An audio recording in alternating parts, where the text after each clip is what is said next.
बच्चों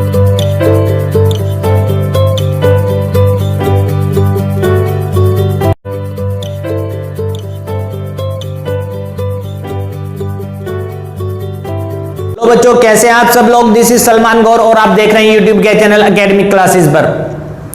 फ्रेंड्स आज हमने सोचा कि चलो 10th क्लास का केमिस्ट्री का chemical reaction and equation chapter discuss करते हैं। ओके फ्रेंड्स, देखिए चैप्टर का नेम है केमिकल रिएक्शन एंड इक्वेशन। तो इस चैप्टर को हम सिंपली दो फेज में डिवाइड करते हैं। पहले देख लेते हैं कि हमें इस चैप्टर के अंदर कौन कौन से टॉपिक पढ़ने हैं। ठीक है फ्रेंड्स, तो हमने बोला है कि सिंपली हम इस चैप्टर को कितने दो फेज में डिवाइड करते हैं। एक फेज है हमारा केमिकल रिएक्शन, ठीक है फ्रेंड्स, और दूसरा है हमारे पास केमिकल इक्वेशन। तो केमिकल रिएक्शन पढ़ना है हमें। सबसे पहली तो बात यह है कि इस चैप्टर में क्या पढ़ना है हमें, केमिकल रिएक्शन। देखिए हमें इस पूरे चैप्टर में इन दो नेम पर ही डिस्कस करना है, केमिकल रिएक्शन और केमिकल इक्वेशन। सिर्फ दो चीजों के बारे में हमें डिस्कस करना है, अच्छे से डीपली पढ़ेंगे। केमिकल रिएक्शन से जुड़ी हुई सब चीजें भी पढ़ेंगे और केमिकल इक्वेशन से जुड़ी हुई सब चीजें भी पढ़ेंगे। ओके, तो केमिकल रिएक्शन पढ़ना है हमें सबसे पहले कि केमिकल रिएक्शन क्या होती है। उसके बाद केमिकल रिएक्शन के अंदर जो सब्सटेंस पार्टिसिपेट करते हैं उन्हें क्या क्या नेम देते हैं हम ये भी पढ़ेंगे। और उसके बाद हमें पढ़ना है कि केमिकल रिएक्शन हो रही है अगर किसी जगह पर, तो हम कैसे पहचानेंगे कि यहां पर कोई भी केमिकल रिएक्शन हो रही है। दैट मीन्स कि हमें पढ़ना है कैरेक्टरिस्टिक्स ऑफ केमिकल रिएक्शंस को पहचानने का तरीका क्या है, हमें ये पढ़ना है। उसके बाद हम चलते हैं second phase of this chapter, that is chemical equation. अब सबसे पहले तो हम यही जानेंगे कि केमिकल रिएक्शन का केमिकल इक्वेशन से क्या रिलेशन है। ओके फ्रेंड्स, कि हमें केमिकल इक्वेशन पढ़ने की जरूरत क्या पड़ी, कि जब हमने केमिकल रिएक्शन पढ़ दिया तो केमिकल इक्वेशन पढ़ने की जरूरत क्या पड़ी। और केमिकल इक्वेशन पढ़ने के बाद हम उससे जुड़ी कुछ टर्म डिस्कस करेंगे।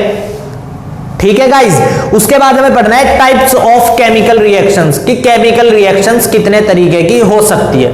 ठीक है फ्रेंड्स, अब हम जानते हैं कि केमिकल रिएक्शन क्या होती है। हम केमिकल रिएक्शन के बारे में पढ़ाई करते हैं।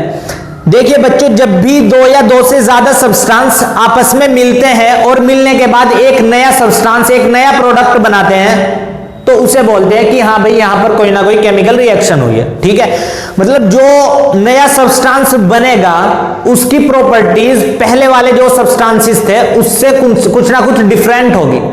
जैसा कि हम एक एग्जांपल लेकर इस बात को अच्छे से क्लियर करते हैं। हमने हाइड्रोजन और ऑक्सीजन को कंबाइन किया।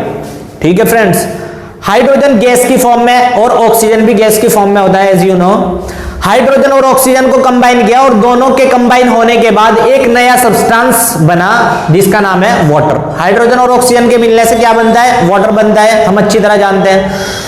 तो हाइड्रोजन और ऑक्सीजन गैस की फॉर्म में थे, मतलब उनकी प्रॉपर्टीज भी अलग होगी कुछ ना कुछ। लेकिन जब उन्होंने एक नया सब्सटेंस बनाया जो कि वाटर फॉर्म में मिला है, हमें लिक्विड है, लिक्विड फॉर्म में मिला है, तो गैस की प्रॉपर्टीज अलग होती है और लिक्विड की प्रॉपर्टीज अलग होती है। हमने 9th क्लास में ऑलरेडी ये बात हम पढ़ चुके हैं। मतलब जो नया सब्सटेंस बन रहा है उसकी प्रॉपर्टीज पहले वाले सब्सटेंसेस से कुछ ना कुछ डिफरेंट है, कुछ ना कुछ डिफर है।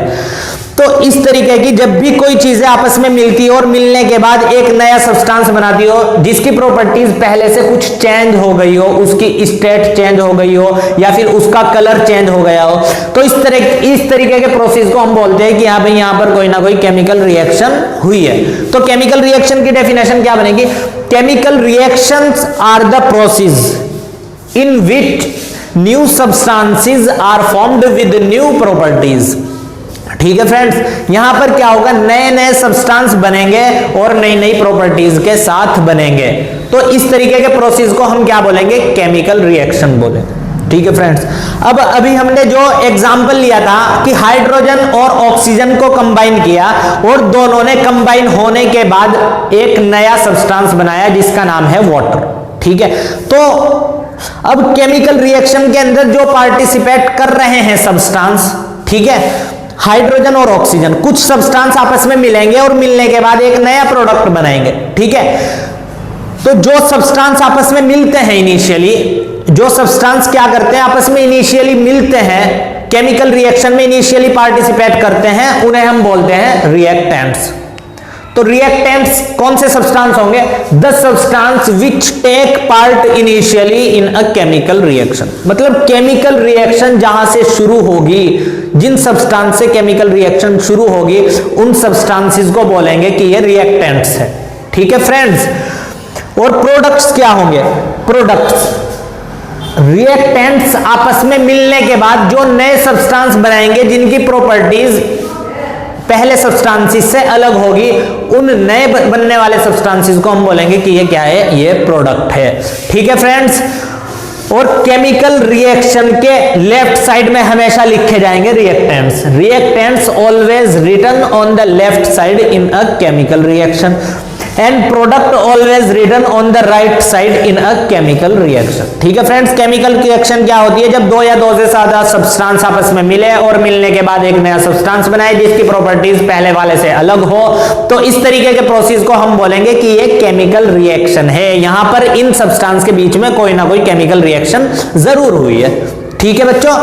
और उसके बाद केमिकल रिएक्शन के अंदर जो सब्सटेंस पार्टिसिपेट करते हैं, उनमें से कुछ को नाम देते हैं हम कि ये रिएक्टेंट्स है, कुछ को नाम देते हैं हम कि ये प्रोडक्ट है। तो रिएक्टेंट्स क्या होते हैं? रिएक्टेंट्स वो सब्सटेंस होते हैं जो इनिशियली आपस में रिएक्ट करते हो, जो इनिशियली केमिकल रिएक्शन के अंदर पार्टिसिपेट करते हैं, उन्हें हम बोलते हैं कि ये रिएक्टेंट्स है, इन्होंने इस केमिकल रिएक्शन की शुरुआत की है। और उन सब्सटेंसेस के आपस में मिलने के बाद कोई नया प्रोडक्ट जो हमें मिला है, उसे हम बोलेंगे कि ये प्रोडक्ट है। आगे बात समझ में? इसकी प्रॉपर्टीज रिएक्टेंट से कुछ ना कुछ डिफर है, यहां पर कुछ कोई ना कोई केमिकल रिएक्शन हुई है। और बच्चों रिएक्टेंट्स हमेशा केमिकल रिएक्शन की लेफ्ट साइड में लिखे हुए होते हैं और प्रोडक्ट राइट साइड में लिखा हुआ होता है। एग्जांपल लेते हैं, जैसा कि हाइड्रोजन और ऑक्सीजन आपस में कंबाइन हुए, हाइड्रोजन और ऑक्सीजन के बीच क्या हुई? एक केमिकल रिएक्शन हुई, तो हमें क्या मिला? प्रोडक्ट वाटर मिला। ठीक है फ्रेंड्स। तो केमिकल रिएक्शन हुई, केमिकल रिएक्शन के लेफ्ट साइड में हाइड्रोजन और ऑक्सीजन लिखे हुए हैं, और हाइड्रोजन और ऑक्सीजन क्या है? रिएक्टेंट्स है। ठीक है।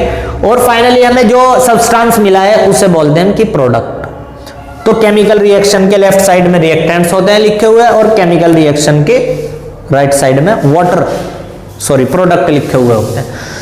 चलो जी, अब हमें केमिकल रिएक्शन समझ आता है कि केमिकल रिएक्शन क्या होती है, रिएक्टेंट्स क्या होते हैं और प्रोडक्ट्स क्या होते हैं। ठीक है। तो अब हम आगे चलते हैं। अब हम ये कैसे पता लगाए कि कहां केमिकल रिएक्शन हो रही है? मतलब यार, हमने केमिकल रिएक्शन तो पढ़ लिया कि केमिकल रिएक्शन क्या होती है, उसकी डेफिनेशन भी पढ़ लिया, उसे जान भी लिया अच्छे से, लेकिन हम कैसे पहचानेंगे कि यहां पर कोई केमिकल रिएक्शन हुई या फिर यहां पर कोई केमिकल रिएक्शन नहीं हुई? तो कुछ ना कुछ हमें उसकी निशानियां, कुछ ना कुछ उसकी प्रॉपर्टीज, कैरेक्टरिस्टिक्स ऐसी पता होनी चाहिए जिससे हम कहीं पर भी किसी भी प्रोसेस को देखकर ये जज कर सके कि यहां पर कोई केमिकल रिएक्शन हुई है या यहां पर कोई केमिकल रिएक्शन नहीं हुई है। तो नेक्स्ट टॉपिक हम यही पढ़ने जा रहे हैं, जिसमें हम पढ़ेंगे कि कैरेक्टरिस्टिक्स ऑफ केमिकल रिएक्शन। तो उससे पहले फ्रेंड्स, आप इसे कॉपी कीजिए।